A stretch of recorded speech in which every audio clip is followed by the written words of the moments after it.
Good day once again mga karadyo. This is Delta Whiskey 3 Victor Tango Lima.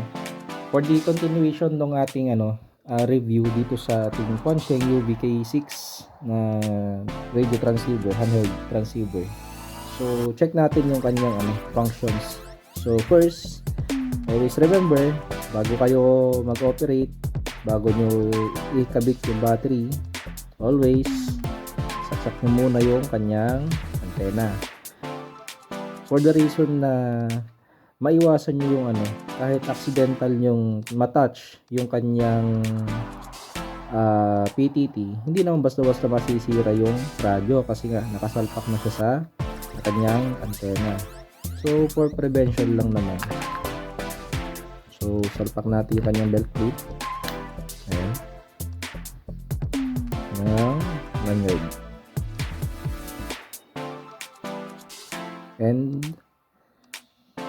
ayan,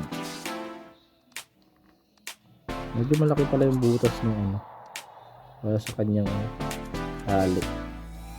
So ayan mga karadyo, salpak natin.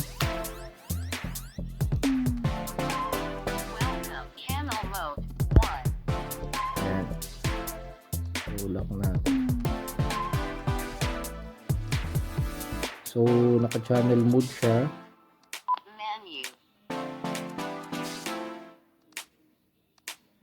Medyo bright lang talaga yung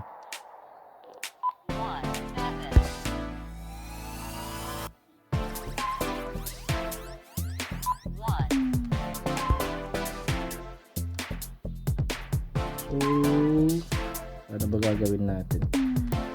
Masyadong bright yung kanyang kanyang display, so nai-interrupt yung nasa natin, recorder natin.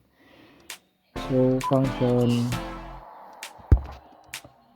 function niya, meron tayong squelch, frequency step, transmit power, tapos receive DCS, receive CTCS, transmit DCS, transmit CTCS, yung kanyang frequency shift, offset, tapos wide and narrow band, meron siyang scrambler, busy lock, memory channel, then yung battery save, VOX, yung kanyang EBR, tapos TDR, sa weather, ano ba? WX, beep, transmit over time, voice, sa scan, then MDF, so modification sa frequency, tama ba? Channel or frequency, auto lock, scan add number 2,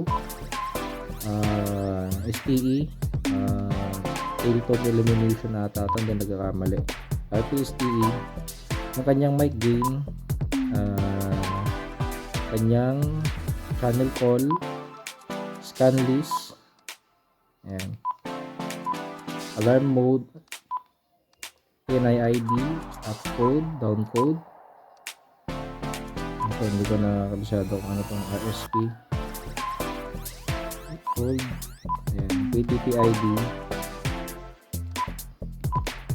phone message, Roger beep. So ito mga karadyo,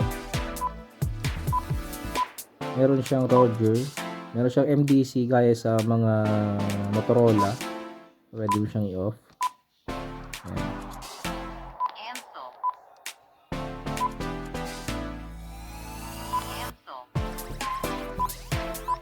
Volume, voltage, sorry, yung AM receive niya.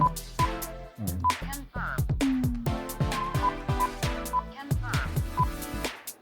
So NOAA scan, delete channel, reset, at yun mga karadyo yung function niya. Ayan. Super bright talaga. So pwede siya Type-C. Ayan. So yun lang mga karadyo. Have a nice day ahead. 73 and mabuhay.